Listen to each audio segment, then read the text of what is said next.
Guys, Springfield, Ohio has just been going through it these last, 4 or 5 days at least. Constant news is coming out of this corner. The residents are absolutely outraged.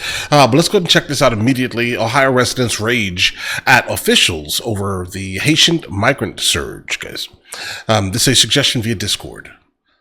Let's jump into it.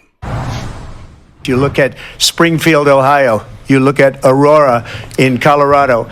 They are taking over the towns. They're taking over buildings. They're going in violently. These are the people that she and Biden led into our country, and they're destroying our country. They're dangerous. They're at the highest level of criminality, and we have to get them out. We have to get them out fast.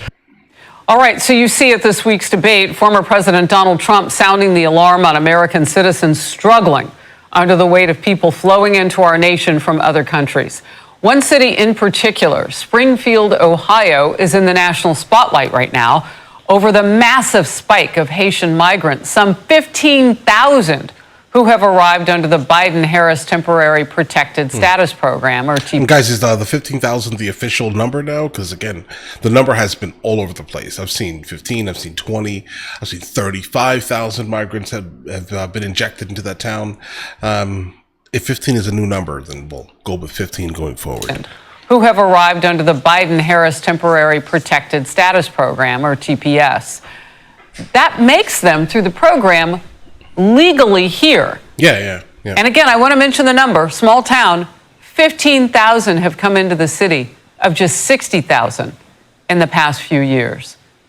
Ohio Governor DeWine actually has announced in the last 24 hours that he is going to send $2.5 million along with a boost in law enforcement on the ground to help that community manage an untenable situation right now. He also explained how the migrant influx is hurting Springfield. These dramatic surges impact every citizen in the community, every citizen. The moms who have to wait hours in a waiting room with a sick child, everyone who drives on the streets, and it affects children who go to school in more crowded classrooms. This is, a very unprecedented situation in Springfield. We wish we had some help from the federal government. Republican Governor DeWine there explaining why they need federal government help. It's a federal program that put them in this position. And guys, this one thing here, when it comes to this specific issue or incident that's going on in Springfield, Ohio, I've been saying for a while now, these are not the ones who are generally going through the southern border, right? These are people who are running from absolute horror, right? For the most part, refugees, guys, right? But to dump so many people into a small town, guys, what did they actually expect was going to happen? It seems like they just were like, listen, get as many people here as humanly possible. We're going to help you guys out in terms of the local government. We're going to, fund some programs, but it doesn't seem like they're actually funding programs. Again, based off of the information we're getting from the ground, guys. Now, the people who live there were at a city commission meeting this week, including one woman who lost her mother-in-law because of the situation. Let's watch this together. All right, let's hear it. On December 1st, I received a phone call that changed my life forever. She was collecting her trash can from her driveway when a car struck and killed her instantly. A Haitian immigrant was allegedly driving recklessly when he struck and killed her. I am paralyzed with anxiety when I'm getting my children out of the car in any parking lot, walking on any sidewalk, and driving on any road in this town. This issue is not a Republican or Democratic issue. This is an American issue. This is an Ohio issue, and this is a Springfield issue. We, the people, have the ability to ensure our streets are safe. Schools are overcrowded. Our education system has went in the trash. Housing is another issue. The overcrowding in housing. My son had to give me his house and move to another house because I can't find housing. Is there a cutoff point for the population here? Or, I feel like there should be a no vacancy sign right now, and people are still coming in. I want to make a point really clear here. This isn't exactly the same thing that other cities far from the border are seeing, where Democrats have accused Republicans for busing people in. This is through a Biden-Harris administration. Remember, he put her in charge of the border. A Biden-Harris administration special program for Haitians at this time. Mm-hmm. So they are looked upon now as being legally in our communities, particularly Springfield, Ohio. Now, that's important to note. Yeah. Because if one side starts pointing fingers at the other, Democrats to Republicans as they have, don't you dare let them get away with they were bused there, because they weren't. Many of them want to stay in that community. They have jobs. But the collision of population in Springfield and people who are not in many cases licensed to drive, and that was an issue in that woman's mother's case. Those are the things that are coming up, a lack of resources, that sort of thing. Republican Congresswoman Kat Cammack of Florida, member of the Energy and Agricultural Committees, is also on the select subcommittees on the committee on the weaponization of the federal government. Congresswoman Cammack, I want to first of all, because we've been talking about this issue of immigration for so long, set the table, if you will, for us of why this now is so important to so many Americans in different positions across the country. Well, Harris, you've heard me say it so many times before. Every town and city, every state in the country is a border town because of the open border policies. But as you rightfully pointed out, this is a program that the Harris-Biden regime have stood up, implemented, and are now setting up across the country. And just to give you some perspective about why this is so critical, that we're pointing out that this is an authorized legal program under this administration, it's that they're not just putting them in schools and putting more pressure on all the healthcare systems and community services. There are cities, and this is so scary. They are not only giving them these services, they're now giving them jobs as law enforcement officers. That is why I had to drop a bill last week, the Citizen-Only Policing Act, because they are now allowing people under these programs to serve as gun-carrying sworn officers of the law. Keep in mind, these people are in the country illegally, and that is what is so crazy to me. And another... They're not in the country illegally. They're not. At all. People are in the country illegally. And that is what is so crazy to me. And another fine point to put on this that everyone should be upset about is that collectively, we spend $42 billion of taxpayer money every single year on people in this country who have been brought in through the Harris-Biden regime or have crossed the border illegally. Guys, we've been accepting refugees from around the world basically since America existed. That's just been the reality. Specifically refugee status along with, or temporary protected status, and like the people who just come over the border illicitly. These are massive different things, and I was definitely hoping that she would have corrected her, because that's absolutely... It's just not true. $2 billion of taxpayer money every single year on people in this country who have been brought in through the Harris-Biden regime or have crossed the border illegally. As a comparison, homeless veterans only get $3 billion. Wow. Let that sink in. Making them law enforcement. Well, let's see, that right there is a very interesting thing there, because yeah, she's right in this instance here. It seems like us Americans who have been paying into taxes are getting literally nothing back from the taxes that we've been putting in, and all of the newcomers are basically utilizing every single bit of those programs, right? We should not have to do that. I'm just going to be honest. If I've paid into something and we're supposed to be building a park, that park should not now be defunded and given to people who never paid a single bit of money into the taxes, guys. I'm just going to be honest here. I mean, I hate paying taxes. I know that. I can tell you this right now. I'm not a fan of taxes, specifically in copious amounts, and specifically because I generally get nothing really from the taxes, guys.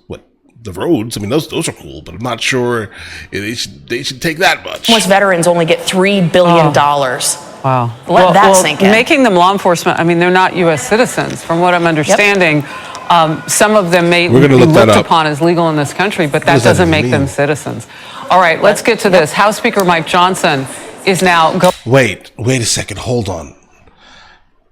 I've seen this before. Okay, now that I'm sitting there thinking about it, making them law enforcement agents. Think about this here for a second. The average person that you're encountering, specifically coming from Haiti, are going to speak some variation of like Creole, I guess, right? I think that's what they call their language, at least. But it's French, basically, Haitian French. And there's like, if you're going to be dealing with individuals specifically coming from there with a gigantic influx, I think you need people that are going to have the ability to understand the culture along with understand the language fluently, right? So that's what it sounds like. I'm guessing that is, but we're going to go and research that thoroughly. Exactly what they're being hired for. I'm sure they're not just going around and giving them police cars. But all right. Doesn't make them citizens. All right, let's get to this. House Speaker Mike Johnson is now going forward, pushing hard to include a measure requiring proof of citizenship to vote in a bill to prevent a government shutdown. Mm-hmm. And Republicans laid out why that measure is so important. I want any member of Congress in either party to explain to the American people why we should not ensure that only U.S. citizens are voting in U.S. elections. If Americans are going to remain in control of their own government. The Ohio police are currently saying that they have no credible reports of Haitians, immigrants being specifically hired to be like traffic police. Kind of as expected, it was more of a cultural interpreter. For heaven's sakes, we should let only Americans vote in our elections. Thank you. If we do not that's what happens. Show the American people that the elections are going to be fair and they're going to be satisfied with the outcome, you are going to have hell to pay in this country. Well, the former president, the nation's 45th president, also shared his thoughts and making them clear. He posted, if Republicans in the House and Senate don't get absolute assurances on election security, they should in no way, shape, or form go forward with a continuing resolution on the budget. Congresswoman, your take. Well, listen, 82% of Americans agree that non-citizens should not be voting in U.S. elections. It's a common sense measure, and I cannot stress enough that it is really at the peril of my colleagues on the other side of the aisle that they don't adopt this. If I hear one more time, well, it's illegal that non-citizens vote in elections, well, guess what? It's also illegal to cross the border, and yet they seem to have no problem with that, and they've allowed 10.5 million people to come into this country illegally. Okay. So if they have... but how are they going to vote, though? But how are they going to vote? Like, I mean, I get what you're saying here. 82% seems crazy low. It should be 100%. I can't imagine why someone would think that it's okay for you to vote in something and you're not actually able to, right? I mean, I think that it's crazy that you would want that to happen, right? But also, guys, I vote all the time, right? I don't know how they're going to pass the ID checks and things. Like, how exactly does that happen? Maybe someone else knows how it happens, but like sitting here and thinking about it, I cannot tell you how that actually could happen, guys. With that, and they've allowed 10.5 million people to come into this country illegally. So if they have no objection, then why not pass the bill? What are they scared of? And that's the message that needs to go out. If we are serious about election integrity, we have to pass the SAVE Act. But real quickly, well, why wouldn't they? I mean, you're talking with people on the Hill. You're talking with people on the left, on the Hill. What are they telling you? Are there reasons for not wanting to sign something that they say should already be happening? But if it's not, you got to sign a bill. Well, it's the same thing that we've heard when we ask for photo ID in elections to verify that someone is who they say they are. They say it's voter suppression. Now, we all know that's nonsense. And again, the majority of Americans can see through all the smoke and mirrors of all that messaging that comes from the left. So I, again, cannot stress that if people want to feel secure in the elections going into November, that we have to ensure that it's only American citizens voting. And that is not a Republican issue, a Democrat issue, an independent issue. That is an American issue. And again, I've heard from so many of them, well, it's already illegal.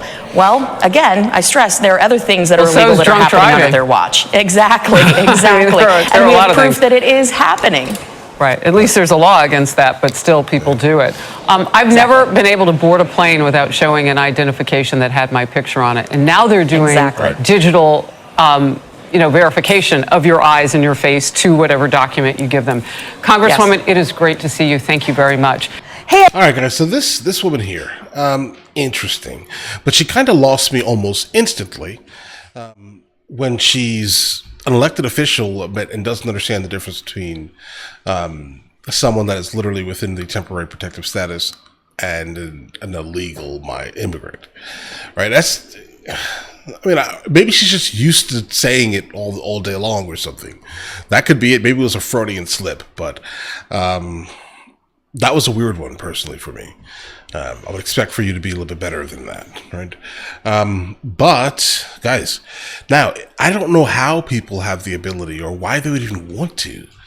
Like, someone coming into the United States of America, they're not American citizens and they want to vote of all things? Why? Like, what benefit really do they get from that? I truthfully cannot grasp it. Unless they'll just vote specifically for someone who wants to leave the borders open, but then they're already here, right? So I don't know, guys. It's just like, whenever that talking point comes up, it's always one that's like weird to me, because how exactly are they doing it? If you know, let me know, because fill me in. I'm always down for some new information, trust me. But as of right now, I just can't fathom it, almost, guys. But all right, guys, listen. You guys all have an absolutely amazing day. Enjoy your day thoroughly. Guys, before we go, are you guys subscribed to the other channels? Logical Movie Reviews with Mr. L. Boyd, along with Mr. L. Boyd Music. Both are found in the description. Check it out.